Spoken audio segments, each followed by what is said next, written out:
नमस्कार, आदाब। आप देख रहे हैं हमारा विशेष एक मुलाकात। मैं हूं रिजवान अहमद सिद्दीकी। जैसा कि आप जानते हैं, अपने इस कार्यक्रम में हम आपसे मुलाकात कराते हैं किसी एक विशिष्ट व्यक्ति से। तो आज आपकी मुलाकात करा रहे हैं हम भारतीय जनता पार्टी के वरिष्ठ विधायक और बहुचर्चित विधायक नारायण त्रिपाठी। इस समय एक मुद्दा और बहुत सरगर्म है। कभी उन्होंने मैहर को जिला बनाने का बीड़ा उठाया था, अब वो विंध्य प्रदेश बनाने की मांग को लेकर सतत प्रयास कर रहे हैं और सभाएं कर रहे हैं। साथ ही एक संगठन के तौर पर भी वो काम करने की उसमें कोशिश कर रहे हैं। आपका बहुत बहुत स्वागत। धन्यवाद। ये विंध्य प्रदेश पहले भी विंध्य प्रदेश था, फिर बड़ा मध्य प्रदेश बन गया, अब फिर नए सिरे से उसके बारे में विचार। और आप क्या मानते हैं कि क्या भविष्य देखते हैं आप इसका? देखिए, विंध्य प्रदेश का 1956 में विलय किया गया मध्य प्रदेश में। कुछ ये बातें लाई गई कि छोटे राज्य सरवाइव नहीं करेंगे, उनका विकास नहीं होगा, तो एक साथ बड़ा राज्य कर दिया जाए। तो ये एक तरह से प्रलोभन, लालच दिया गया कि इसमें विलय कीजिए, इसका विकास किया जाए और राजधानी रीवा को राजधानी का दर्जा दिया जाएगा। लोग मान गए, स्वीकार कर लिए कि हमारे क्षेत्र का विकास होगा, तैयार हो गए। पर उसके बाद जो हमारे विंध्य की स्थितियां हैं, रीवा की स्थितियां हैं, विकास हुआ, लगातार विकास हुआ, जो भी ये सब चला। पर मैं दो चार चीजें कहना चाहूंगा। आज जो विंध्य का एक एक आदमी है, बड़ा जागरूक आदमी है, वो समझदार है, वो सवाल करता है कि विंध्य प्रदेश का एक बार सदन से प्रस्ताव जा चुका कि विंध्य प्रदेश का पुनर्निर्माण हो जाए। अब लोग हमसे भी सवाल करते हैं कि श्रीनिवास तिवारी जी इस सवाल को उठा गए थे, आखिर आप लोग मौन क्यों हैं, कर क्या रहे हैं, विंध्य प्रदेश की मांग क्यों उठने लगी? इसलिए कि लोग वहां का जागरूक है, उसका कहना है। और जो हम लोग भी देख रहे हैं कि विंध्य प्रदेश में तमाम संभावनाएं होने के बाद भी, टूरिज्म की तमाम संभावनाएं हैं। हमारे यहाँ सिंगरौली है, हमारे यहाँ शहडोल है, उमरिया है, अनूपपुर है, सतना है, रीवा है, पन्ना है, डायमंड है, कोयला है। तमाम चीजें होने के बाद भी विंध्य में हमें पढ़ाना है लड़कों को, तो हम इंदौर, ग्वालियर, भोपाल, जबलपुर। दवाई कराना है तो नागपुर मंडी बन गई। विंध्य के नाम पर नागपुर दवाई पर बहुत बड़ी मंडी हो गई। हमें बच्चों को, मोदी जी का कहना है कि खेलेगा कूदेगा बनेगा लाजवाब। अब लाजवाब यदि बनाना है तो हमारे यहां इंदौर में क्रिकेट का अंतर्राष्ट्रीय स्टेडियम, ग्वालियर में क्रिकेट का अंतर्राष्ट्रीय स्टेडियम, भोपाल में हॉकी तो हॉकी स्टेडियम, जबलपुर में फुटबॉल तो जबलपुर स्टेडियम। अभी आएंगे उज्जैन और सागर पर अंतर्राष्ट्रीय स्टेडियम की चर्चा है। पर विंध्य के जो युवा है, खिलाड़ी है, उसके लिए कहीं कोई कुछ नहीं। हमारे यहाँ अधिवक्ता साथी हैं, तमाम सबको कानून की चाहिए कि कानून सरल मिल जाए, सहज मिल जाए, पहुंच में हो। हाई कोर्ट जबलपुर, खंडपीठ इंदौर, खंडपीठ ग्वालियर, पर विंध्य में नहीं। ये तमाम चीजों को देखते हैं। रोडों की स्थितियां, आज भी सतना से रीवा जाना है तो आज भी स्थितियां खराब है, सीधी इलाके की कोई देख ले। तो ये तमाम चीजों को देखकर आदमी सवाल करने लगा विंध्य का कि भाई आप लोग मौन क्यों हैं, विंध्य का पुनर्निर्माण होना चाहिए। हम लोग भी महसूस करते हैं कि हमारे यहाँ की तमाम चीजों को दूसरे जगह ले जाया जाए और हम लोग तमाम जस के तस बैठे हुए हैं। हमारे सतना में पेट्रोलियम डिपो हुआ करता था, पेट्रोलियम डिपो उठकर जबलपुर में सायपुरा कहीं वहां पहुंच गया। कौन सा पाप सतना वालों का था, विंध्य वालों को क्या पाप था? तो ये तमाम चीजों को देखकर अब लोग जनप्रतिनिधियों से सवाल करते हैं। तो मुझे ये लगा कि तो ये तो अटल जी का सपना था, जवाहरलाल नेहरू जी का सपना था कि बड़े राज्य ही सरवाइव करेंगे। पर अटल जी का जो दौर आया तो अटल जी बोले कि छोटे राज्य बनेंगे, उनका विकास होगा, पहुंच आसान हो जाएगी, आवाजाही पास में हो जाएगी, कानून व्यवस्था मजबूत होगी। उनके सपनों पर आधारित 3 स्टेट बने, छत्तीसगढ़, झारखंड, उत्तराखंड और तीनों स्टेट का विकास हुआ है। आज हम रायपुर वगैरह जाते हैं तो पता नहीं चलता कि भिलाई कहाँ है, दुर्ग कहाँ है और रायपुर कहाँ है। तेलंगाना का कांग्रेस के जमाने में हुआ, तेलंगाना का विकास हुआ। तो इन्हीं स्थितियों को देख के जरूरत है, इसकी डिमांड है कि अटल जी के सपनों को पूरा करने के लिए हमारे शिवराज जी, देश के प्रधानमंत्री मोदी जी, गृह मंत्री अमित शाह जी से हमारी प्रार्थना है, अपील है कि बिंद के लोगों की भावनाओं को समझते हुए हमारा बिंद हमें वापस दे दिया जाए, जिससे बिंद का भी विकास हो। कोई हम अलग से थोड़ी, और राज्य बन रहे हैं, ये भी नहीं कि राज्य नहीं बन रहे, तो राज्य बन रहे हैं, तो हमारा बिंद हमें दे दिया। सुशील चंद्र वर्मा जी प्रमुख सचिव होते थे मध्य प्रदेश के, वो लिखे थे जब विलय हुआ था मध्य प्रदेश का, तब लिखे थे, हिंदुस्तान टाइम्स में उनका एक स्टेटमेंट है कि हिंदुस्तान में यदि कोई भी स्टेट बने तो सर्वप्रथम बिंद प्रदेश बनना चाहिए। इसलिए ये मांग है, तो उस मांग के अनुसार हमें लोगों के साथ खड़े होना पड़ेगा। जिस देश जाति में जन्म लिया बलिदान उसी पर हो जावे, राष्ट्रगान में, राष्ट्रगान में बिंद हिमांचल यमुना गंगा हमारा बिंद है, तो उसका सम्मान करते हुए, वहां की जनभावनाओं का सम्मान करते हुए हमारी सरकार है, तो सरकार से हम एक तरह से आग्रह कर रहे हैं, निवेदन कर रहे हैं कि हमारा बिंद हमें वापस दे दो। राजनीति में आप बहुत चर्चा में रहते हैं और बिंद को लेकर फिर चर्चा ये भी है कि प्रदेश अध्यक्ष ने तलब किया आपको कि आप इस तरह से क्या आंदोलन कर रहे हैं, क्या है पूरा मामला? इस तलब शब्द पर भी मुझे तकलीफ है। मैं हर बार बोला हूं कि ये तलब शब्द ठीक नहीं है। कोई, न मैं मुजरिम हूं न कोई अदालत है।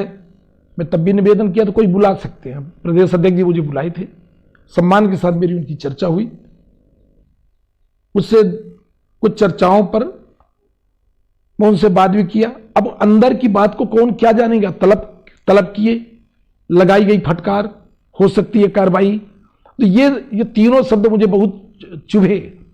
मैं फिर कहना चाहूंगा कि मेरी उनकी जो बात हुई, सामान्य बातें हुई, और किसी भी तरह इसके अलावा मैं वहां भी बोला कि मैं बिंद के, उनका आदेश अंतिम आदेश है। पार्टी संगठन में प्रदेश का अध्यक्ष मैं भी रहा, समाजवादी पार्टी का, मैं अनुशासन वाला आदमी हूं, तो मैं बिल्कुल अनुशासित एक सदस्य के रूप में उनके हर आदेश का सम्मान करूंगा। पर जहां तक बिंद की बात है, बिंद के मामले में उनसे भी निवेदन किया था कि बिंद के मामले में मैं किसी भी तरह बैक नहीं हो सकता। ये 2009 से चल रहा है। 2004 में जब मैं किया तो मुलायम सिंह जी मुझे मना किया कि समाजवादी पार्टी बड़े राज्यों के पक्षधर है, छोटे राज्य के हम सपोर्टर नहीं है, बंद करो, तो बंद कर दिया। 2009 से लगातार चला रहा हूं, हर साल कर रहा हूं। हमारे भारतीय जनता पार्टी के तमाम मंत्री उस मंच पे, उस बिंद के मंच पे जा चुके हैं। तो मुझे जब आज तक कोई मना नहीं किया, तो आज मैं कैसे बैक हो सकता हूं। मैं बिंद के एक एक आदमी का दोषी कहलाऊंगा, बिंद के एक एक आदमी का मैं मुजरिम कहला जाऊंगा। मेरी राजनीति में कोई लालच नहीं है, कोई लालसा नहीं है, मेरा कोई राजनीति धंधा व्यापार पेशा नहीं है। मैं राजनीति मान सम्मान स्वाभिमान की करता हूं, तो मुझे मेरा बिंद जो है मेरे लिए सम्मान है। अब इस बिंद के लिए मैं अपना सर्वस्व न्यौछावर कर सकता हूं। कितना क्षेत्र, किस किस जगह को आप मानते हैं कि बिंद प्रदेश में होना चाहिए? देखिए, परसीमन में तमाम चीजें आती है कि कौन क्या। हम तो सिर्फ एक लाइन की बात कर रहे हैं कि हमारा बिंद हमें लौटा दो, हमारा जो पुराना बिंद था वो हमें लौटा दो। अब परसीमन में जो अटल जी की सोच थी कि आवाजाही सामान्य हो जाए, आवाजाही पास में हो जाए, तो उसमें दतिया दूर पड़ जाएगा। तो वो हम काटने की बात बिल्कुल नहीं कर रहे हैं, हम तो बोल रहे हैं हमारा बिंद हमें दे दो। पर हमारा सतना, रीवा, सीधी, शहडोल, उमरिया, अनूपपुर, सिंगरौली, ये तो है ही है। पन्ना, छतरपुर, टीकमगढ़, निवाड़ी, ये है ही है।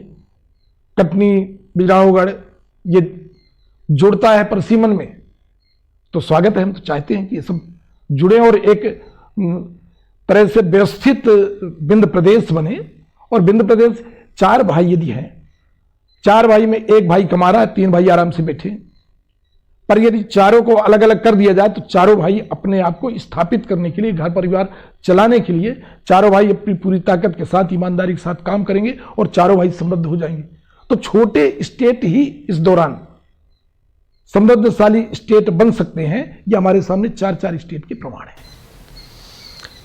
छोटे स्टेट की अपनी समस्याएं भी बहुत सी हैं, जैसा आप कानून व्यवस्था और बाकी तरह की चीज़ों के जिक्र कर रहे थे, लेकिन लोकतांत्रिक व्यवस्था में जो बहुत छोटे राज्य हैं जहां कम विधायक हैं, अक्सर टूटन राजनीति में उन क्षेत्रों में होने की बहुत बड़ी आशंका रहती है। जैसे नॉर्थ ईस्ट के बहुत ढेर सारे प्रांत हैं जहां अक्सर सरकार के कुछ विधायक उठकर इधर से, कुछ विधायक उठकर उधर से, और कई तरह के अलायंस बन जाते हैं। तो ये एक अस्थिरता का भी दौर आने की आशंका है। घटना, दुर्घटना, अस्थिरता तो कहीं भी बनाई जा सकती, कहीं भी की जा सकती, चाहे छोटे हों चाहे बड़े। अब ये विवादित विषय है, मैं इसमें बिल्कुल नहीं जाऊंगा। मैं इतना जानता हूं कि जो भी जहां छोटे राज्य हैं उनमें विकास हुआ है, समृद्ध स्टेट बने हैं, उनका विकास हुआ है। अब टूटन और तोड़ना ये एक अलग मामला है, वो कहीं भी हो सकता है, उसके बारे में बात करूंगा तो बड़ा विवादित मामला है। वक्त है एक छोटे से ब्रेक का। ब्रेक के बाद एक बार हम फिर लौटेंगे, समझेंगे कि सियासत में क्यों आए, किस तरह का संघर्ष किया और किस विचारधारा को उन्होंने अंगीकार किया, फिर विचारधारा बदली। उन्हें कई बार विधायक बनने का मौका मिला, 3 बार वो विधायक रहे, लेकिन इत्तेफाक है अलग अलग पार्टियों से थे। तो ऐसा क्यों, और काफ़ी चर्चा में रहते हैं। मैहर को भी ज़िला बनाने का पिछली सरकार से उन्होंने निर्णय करवा ही लिया, लेकिन अब वो मैहर ज़िला कब बनेगा ये भी उनसे समझें। सब कुछ आजमाया और तब मैंने माना कि सिर्फ सच्ची सहेली ही है महिलाओं के उन मुश्किल दिनों की हर समस्या, जैसे कठिन दर्द, अनियमितता, खून की कमी, थकान व कमजोरी जैसी सभी प्रॉब्लम्स के लिए नंबर 1 औषधि एवं टॉनिक। क्योंकि सिर्फ सच्ची सहेली में है 67 खास आयुर्वेदिक जड़ी बूटियाँ जो मुश्किल दिनों की सभी तकलीफों को अंदर से ठीक करने में मदद करे। सच्ची सहेली, महिलाओं के लिए सबसे भरोसेमंद औषधि एवं टॉनिक। नवा छत्तीसगढ़ का हो रहा निर्माण, समर्थन मूल्य पर सर्वाधिक धान खरीदी का कीर्तिमान। राज्य बनने के 20 साल में पहली बार धान खरीद हर साल की खरीद के पार। लघु वनोपजों में भी जोरदार विकास, देश का 73% लघु वनोपज खरीद कर रचा इतिहास। वन अधिकार क्रियान्वयन में देश के शीर्ष राज्यों में शुमार। 52 लाख एकड़ वन भूमि का वनाधिकार पत्र वितरण। 4,35,000 व्यक्तिगत और 35,000 सामुदायिक वनाधिकार पत्र वितरित। कोरोना महामारी के दौरान मनरेगा में सबसे ज्यादा रोजगार। 15 साल में मनरेगा के तहत सर्वाधिक रोजगार सृजन। भूपेश सरकार, चौतरफा विकास, सबसे ऊपर जन सरोकार। 2 साल में पूरा किया जनता से किया हर बड़ा वादा। शिखर पर छत्तीसगढ़ को पहुंचाने का भूपेश सरकार का इरादा। ब्रेक के बाद आपका एक बार फिर स्वागत है। हमारे साथ वरिष्ठ विधायक भारतीय जनता पार्टी के नेता नारायण त्रिपाठी हैं। नारायण जी, कहाँ कैसे राजनीति में आ गए, क्या सोचा, एक छोटे से गांव से निकले थे, कैसे संघर्ष किया, क्या करना चाहते थे और क्या किया? मेरा घराना कोई राजनीतिक घराना नहीं है। मेरे पिताजी कथा भागवत वाचने वाले पंडित आदमी थे। मुझे भी कथा भागवत वाचने के लिए कटनी भेजे थे कि मैं जाके व्याकरण पढ़ूं, कथा भागवत वाचूं। मैं गया भी, पढ़ा भी, व्याकरण से आचार्य किया, एक भागवत भी वाचा, डिग्री कॉलेज सतना जाके बीए किया। अचानक स्थितियां पता नहीं भाग्य कहाँ ले जाता है। कुछ मेरा स्वभाव कुछ अलग तरह का था, उस स्वभाव के चलते मैं कहीं कुछ छोटी उम्र में भी गलत देखा हूं तो उसका विरोध किया, और मेरा स्वभाव कुछ इसी तरह चलता गया। और इसी स्वभाव के चलते चलते जहां कुछ गलत हुआ उसका विरोध किया, संघर्ष किया, कॉलेज में, स्कूल में, क्रमशः चलते चलते अचानक राजनीति के राह में आ गया। मैहर वालों का आशीर्वाद मिला। 2003 में समाजवादी पार्टी से विधायक बना दिया गया। मैहर के लोगों का चर्चा। और पीछे चलता हूं मैं इसके। संघर्ष किया, जैसा आप कह रहे हैं कि कई चीज़ों में विरोध किया, ढेर सारे मामले भी दर्ज हुए, और ये सारी जब चीज़ें हो रही थी इसलिए कि पिता जो आपको जिस दिशा में ले जाना चाहते थे, जाहिर है थोड़ी सी बगावत थी, कुछ अलग तरह से आपने अलग पहचान बनाई है। तो उन परिस्थितियों में परिवार की क्या सोच थी, क्या सोचता था परिवार? इसलिए कि आपको संस्कृत पढ़ाया परिवार ने, कथा वाचन के लिए आगे किया, लेकिन आपके भी कई तरह की चर्चाएं जो बढ़ने लगी, तो फिर घर परिवार, किसी के भी माता पिता जी हों, वो यही चाहते हैं कि मेरा बेटा घर में शांतिपूर्वक रहे, सुकून से रहे, तमाम चीजों के विवाद में न पड़े। कुछ स्थितियां ऐसी थी जिनमें मुझे विरोध करना पड़ता था, बगावत करना पड़ता था, वो घर परिवार को परेशानी होती थी। अब वो परेशानी हमको ऐसी स्थितियों में ले गई कि तमाम कानूनी अड़चनों में भी उलझन में गए, तमाम चीज़ों में गए। कांग्रेस की राजनीति से शुरुआत किए थे, बड़े नेताओं की जिंदाबाद से शुरुआत की थी, अर्जुन सिंह जी जिंदाबाद से राजनीति की शुरुआत की, याद है मुझे। परिस्थितियां ऐसी बनी कि उस संघर्ष के दौर में हमें बहुत जूझना पड़ा। वो भी बातें बड़ी लंबी हो जाएगी, पर चलते चलते आगे चलते गए, संघर्ष करते गए, जूझते गए, घर परिवार को तकलीफ देते गए। अब घर परिवार की बातें करें तो मैं फिर बताऊंगा आपके सामने कि 30 साल से मैं अपने घर में खाना नहीं खाया। मेरी घरवाली ये भी ना जानती होगी कि मैं नमक खाता हूँ कि शक्कर खाता हूँ, कितना नमक शक्कर खाता हूँ, क्या खाता हूँ क्या नहीं खाता। ये तमाम परिस्थिति से गुजरे हैं। यदि ये स्थितियाँ किसी के साथ हो तो घर में स्थिति क्या होगी फिर वो खुद महसूस कर ले। तो ये तमाम चीज़ों से गुजरते हुए लगातार संघर्ष रहा, और अभी भी संघर्ष ही कर रहे हैं। कोई है नहीं, कोई राजनीति हमारा बताया नहीं, कोई धंधा व्यापार स्वार्थ अपना कुछ नहीं है। राजनीति है तो लगता है कि कुछ ऐसा कर जाए जिससे लोग याद करते रहें।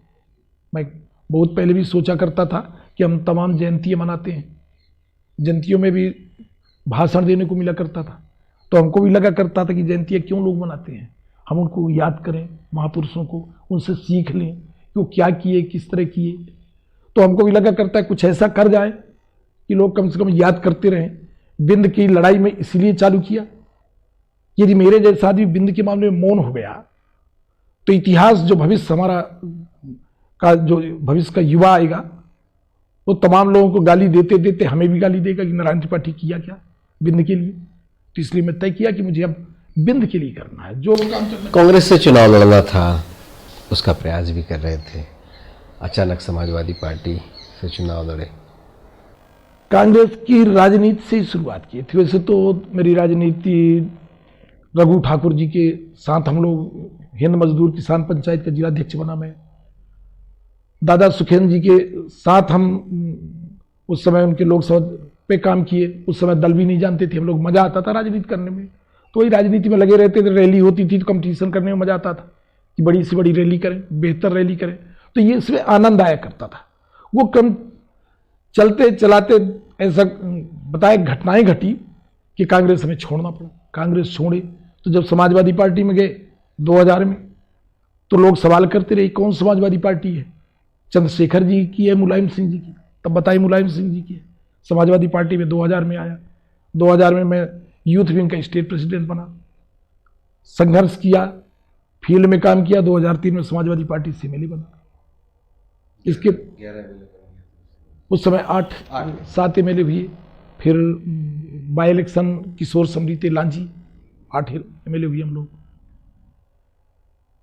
फिर कांग्रेस पार्टी में आया, 13 में कांग्रेस पार्टी से चुनाव लड़ा, विधायक बना। कांग्रेस अचानक छोड़ दिया आपने, बड़ा चर्चित था। विधायक रहते मुख्यमंत्री के मंच पर पहुंच गए। मैं आपकी बात बस ये बात अवश्य करना चाहूंगा कि कोई पंच सरपंच पद नहीं छोड़ता, और मैं विधायक पद को न्यौछावर किया था। मैं भी चाहता था कि मोदी जी देश के प्रधानमंत्री बने।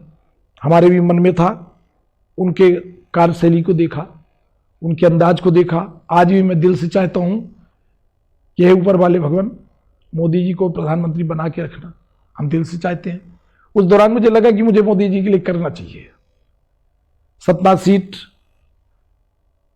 भाजपा की बिल्कुल नहीं थी, सबको पता था। मुझे लगा एक भी काम यदि कर दिए तो लगे कि हम कुछ पुण्य का काम किए हैं।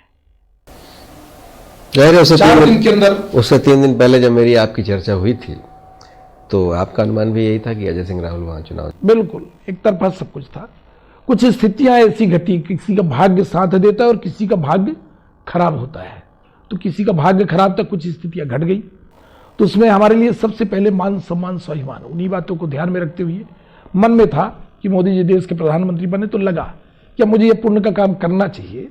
और माई शारदा को प्रणाम करके सतना जिले के तमाम लोगों से अपील किया, प्रार्थना किया कि हे मां, अब तो मोदी जी को प्रधानमंत्री बनाने के लिए एक गिनती सतना से भी दे दो। इसी प्रार्थना के साथ पूरे सतना जिले के लोगों से अपील किया, प्रार्थना किया और माई की कृपा हुई, आशीर्वाद मिला कि सतना लोकसभा सीट 4 दिन के अंदर, कहते घमंड नहीं करना चाहिए, मैं भी घमंड नहीं करता, पर माई की कृपा से वो सीट देने का मैं काम किया। फिर आप उपचुनाव लड़े, फिर विधायक बन गए। विधायक आप 3 कार्यकाल में 4 बार विधायक बने। उसके बाद फिर कांग्रेस की सरकार बन गई। कांग्रेस की सरकार में भी आपके तत्कालीन मुख्यमंत्री से बहुत निकट संबंध थे, आप उनसे बहुत मिलने जाते थे। जब मिलने जाते थे बहुत चर्चा होती थी। विधानसभा में भी एक बार कुछ ऐसा नज़ारा देखने मिला कि बहुत चर्चा हुई, संकेत भी गया कि अब कांग्रेस की सरकार तो स्थायी हो गई, गिरेगी ही नहीं।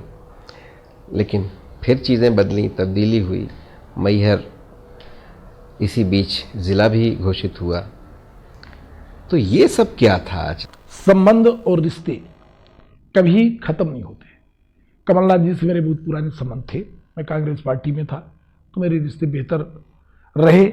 अब मैं संबंध कभी खत्म नहीं करता। मैं आज भी हर मंच में बोलता हूं कि मेरे राजनीतिक आदर्श मुलायम सिंह यादव हैं। मैं इस मंच में ही बोल रहा हूं इसलिए कि उन्होंने मुझे चलना सिखाया, स्टेट का प्रेसिडेंट बनाया, राजनीति कैसे करना ये भी बताया। तो कमलनाथ जी से मेरे रिश्ते थे। जब मुख्यमंत्री बने तब भी मेरी बातें होती थी, मजाक में भी, चर्चा में भी, कई बार मुलाकातें होती थी। मैं बोलता था कि मेरे मैहर का ये विकास कर दो, मैहर का ये काम कर दो, मैहर को जिला बना दो, मैहर मेरा देवी का धाम है। हमें खुद तकलीफ होती है कि शिवराज जी को भी मैं धन्यवाद दूंगा। शिवराज जी हमारे मैहर के लिए बहुत कुछ किए, पानी, सड़क, बिजली, स्कूल, कॉलेज, जो 50 साल में नहीं हो सकता था वो काम किए। पर जिला बनाना था, जिला बनाने के लिए मैं लगातार, कोई रात के अंधेरे में नहीं जाता था, मैं दिन को जाता था कमलनाथ जी के पास, मीडिया से बात करके जाता था और ये बोलता था कि मुझे मैहर जिला बनाना है, मैहर का विकास करना है। तो मैहर जिला बनाने में कमलनाथ जी ने कांग्रेस की सरकार गिरते गिरते कैबिनेट करके मैहर को जिला बनाने का काम किया। फिर मैं कहता हूं कि मैहर जिला, शिवराज जी और मैहर देवी का धाम, शक्तिपीठ का धाम है, शिवराज जी शिव हैं, तो शिव और शक्ति अलग नहीं हो सकते। मैहर जिला हर हाल में बन जाएगा। मैहर जिला क्या लगता है कब तक बनेगा? बहुत जल्दी बनेगा, बन जाएगा। कुछ बातचीत हुई? मेरी कई बार बातें हुई है, मैहर जिला बन जाएगा, ये विश्वास दिलाता हूं। बहुत स्पष्ट आप बोलते हैं, बड़े विभागी से बोलते हैं। मुलायम सिंह को भी याद किया आपने, अर्जुन सिंह को भी याद किया, शिवराज जी की भी तारीफ करते हैं, कमलनाथ जी से भी नाते का जिक्र है। ये तो राजनीति में और रिश्तों में बहुत ढेर सारी चीज़ें हैं, लेकिन आप एक अलग अंदाज में दिखते हैं अक्सर क्या हमेशा दिखते हैं। आपकी वेशभूषा, आपका पहनावा, और पहनावे को लेकर भी बहुत सी चर्चाएं हैं, तो मैं चाहूँगा उसको भी आप शेयर करें। ये आखिर पहले एक बात बता दूं, मैं सबकी बिरादरी है, आईएएस लॉबी, आईपीएस लॉबी, कर्मचारी संघ, कर्मचारी एसोसिएशन, पत्रकार एसोसिएशन, सबकी लॉबी है, सबकी बिरादरी है। नेताओं की लॉबी बिरादरी छोड़ के मैं फिर अपील करना चाहूंगा सभी नेताओं से, हमारी भी बिरादरी होनी चाहिए। मैं तो बिरादरी का मानता हूं, चाहे जिस दल का वो तो हो, पार्टी होती है पूरी चाहे जिस पूरी। दल का हो, पार्टी अलग अलग जी। है पर बिरादरी तो है। पार्टी अलग अलग हो सकती है पर राजनीतिक बिरादरी है। छोटे लेवल का आदमी यदि किसी से मिल जाए तो उसमें प्रश्न चिन्ह लगता है, बड़े लेवल पे बिल्कुल मिलते रहेंगे, कोई प्रश्न चिन्ह नहीं है। तो मेरी सोच बड़ी है, मैं बड़ी सोच पे राजनीति करता हूं। मैं खुले मन से, बिंदास मन से जो मेरे संबंध और रिश्ते हैं उनको स्वीकार करता हूं, उसी तरह मैं मिलता हूं। अब जहां तक मेरे पहनावा की बात है, मैं खुद अपना डिजाइनर खुद हूं और बड़ी छोटी उम्र से मेरी चाची बिजरावगढ़ शहर की थी। मैं 12 साल की उम्र का जब था तो चाची की धोती चोरी करके ले जाता था गांव के दर्जी के पास, और उसकी धोती की जो बाटी होती है उसका कॉलर और हाथ की बाही बनवा के डिजाइन तैयार करवा देता था। लोग मेरा मजाक उड़ाया करते थे, पर मैं 12 साल की उम्र में स्वयं डिजाइनर था। और आज कलर कॉम्बिनेशन, कपड़ा पहनने का मेरा है कुछ। कहते हैं एक कपड़े का 2-3 बार से ज्यादा वो नहीं आता। माई की कृपा है, कुछ ये स्वभाव है, ये दुर्व्यसन मान लें या नशा मान लें या शौक मान लें, जो भी है मेरे में, ये करता रहता हूँ। एक आखिरी सवाल है विंध्य का जो हम जिक्र कर रहे थे। विंध्य से इस बार भारतीय जनता पार्टी को जनता ने बहुत ढेर सारी सीटें दी। जाहिर है आज भारतीय जनता पार्टी की दोबारा सरकार है तो उसमें भी इनका बड़ा योगदान है, लेकिन वहाँ से सिर्फ 2 मंत्री हैं। अगर आप उस पूरे विंध्य का अगर उल्लेख करें, 3 मान लेते हैं, 3 मंत्री हैं, लेकिन जो पुराने, जो बड़े और दिग्गज नेता जिनका बहुत योगदान रहा है वो लगभग नहीं है। आप भी वरिष्ठ हैं, आप भी तीसरी बार के विधायक हैं, लेकिन 4 बार विधायक बने आप। और विंध्य का आंदोलन क्या उसी तरह के किसी मंत्री पद का लक्ष्य है? और बाकी जो नेता हैं उनका क्या, उसमें उनके बीच में भी कई बार असंतोष के स्वर उभरते रहते हैं। तो क्या लगता है कि इस बार जैसी सरकार बनी है उसमें विंध्य का प्रतिनिधित्व बहुत कम है? रिजवान जी, ये बहुत अच्छा सवाल है आपका। मैं पहले तो मंत्री के बारे में बता दूं, हमारे यहाँ से राम खिलौन पटेल जी बन गए, उनको धन्यवाद बधाई देते हैं। शिवराज जी को भी धन्यवाद बधाई देता हूं। इसके अलावा जो रीवा, सतना, सीधी, शहडोल, उमरिया, अनूपपुर, सिंगरौली, इन जिलों का जो मामला है, इनमें 24 सीट पर यह बात सही है कि एक राज्य मंत्री का प्रतिनिधित्व बहुत कमजोर समझ में आ रहा है। मेरी छोड़िए, मुझसे तो तमाम चीजें बातें हुई, तमाम मेरा बिल्कुल भूल जाइए। केदारनाथ शुक्ला जी हैं, गिरीश गौतम जी हैं, नागेंद्र सिंह जी हैं रीवा, राजेंद्र शुक्ला जी हैं, नागेंद्र सिंह जी नागौद हैं, जुगुल बागरी जी हैं, सीनियर वरिष्ठ लोग बैठे हैं। कहीं ना कहीं प्रतिनिधित्व दिया जाना चाहिए था। पर इसके बाद फिर मैं एक बात कहना चाहूंगा, मेरा ये विंध्य की जो मांग है किसी को मंत्री बनाने या बनवाने के लिए नहीं है। ये होना चाहिए था, स्वयं हर हाल में होना चाहिए था। पर मेरी जो ये विंध्य की मांग है, विंध्य की जनभावनाओं को देखते हुए, विंध्य की तमाम उपेक्षाओं को देखते हुए ये विंध्य की मांग में आया हूं मैं। मुझे कुछ भी नहीं चाहिए, मुझे कुछ भी नहीं बनना। मैं भारतीय जनता पार्टी की गाइडलाइन से अलग नहीं हूं। अटल बिहारी वाजपेयी जी के सपनों पर आधारित उसी बिंदु पर काम कर रहा हूं। कोई भी गलत न समझे, पर एक बात कहना चाहूंगा कि विंध्य प्रदेश को बनाने के लिए, इसके पुनर्निर्माण के लिए मुझे जो त्याग बलिदान अपनी पूरी राजनीति का अंत करना पड़े तो उसके लिए भी तैयार हूं। पर विंध्य प्रदेश के पुनर्निर्माण के लिए लड़ाई अंतिम दौर तक लड़ूंगा। विंध्य के एक एक गांव, तहसील, ब्लॉक, जिला, एक एक जगह जाऊंगा।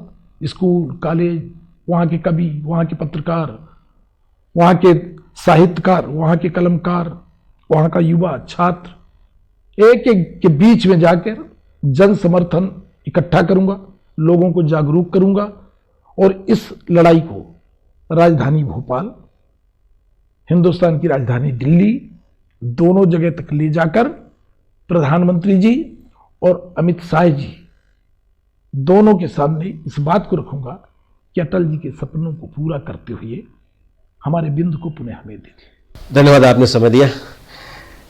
नारायण त्रिपाठी बड़ी बेबाकी से कह रहे हैं कि इसके लिए वो अपनी राजनीति को निछावर करने को तैयार हैं। विंध्य के बच्चे बच्चे को वो जगाएंगे। आने वाली पीढ़ी जब सवाल करे कि किसने क्या किया तो उनका नाम भी आए कि उन्होंने विंध्य के लिए संघर्ष किया। महापुरुषों का वो बहुत जिक्र करते हैं। कहते हैं कि महापुरुषों का जब हम उल्लेख करते थे, भाषण देने का जब समय आता था तो उनके कृतित्व और व्यक्तित्व पर हम सवाल की बात करते थे। तो मुझे भी लगता है कि आने वाला वक्त मेरा भी नाम इस तरह से ले। स्वाभिमान से जीते हैं उनका कहना है, और इसीलिए कई बार ऐसे मौके आए कि उन्होंने मन की आवाज़ सुनी, और एक बार प्रधानमंत्री नरेंद्र मोदी को भी प्रधानमंत्री बनाने के लिए उन्होंने अपना राजनीतिक कैरियर दांव पे लगाया। और उनका ये मानना है कि वो जो सतना लोकसभा सीट थी जो कांग्रेस जीत रही थी, उन्होंने एक सीट का योगदान अपनी ओर से प्रधानमंत्री नरेंद्र मोदी को दिया। विंध्य के लिए वो संघर्ष करेंगे, लगातार संघर्ष करते रहेंगे। तलब करने जैसे शब्दों से उन्हें ऐतराज़ है, और हर जनप्रतिनिधि की अपनी मर्यादाएं हैं। प्रदेश अध्यक्ष के निर्देश, इसलिए कि वो प्रदेश अध्यक्ष रह भी चुके हैं, प्रदेश अध्यक्ष के निर्देश मानना बहुत महत्वपूर्ण है, लेकिन उन्होंने अपनी मंशा स्पष्ट कर दी है। साथ ही वो बड़े नेताओं का नाम लेते हैं। कुंवर अर्जुन सिंह को का भी उल्लेख करते हैं, मुलायम सिंह का भी उल्लेख करते हैं, अटल बिहारी वाजपेयी का उन्होंने कई बार जिक्र किया। मोदी के लिए तो उन्होंने अपनी राजनीति दांव पर लगा दी थी। शिवराज जी से उन्हें उम्मीद है कि मैहर जल्द जिला बनेगा। तो फिर मिलेंगे एक नए मेहमान के साथ, तब तक मुझे दीजिए।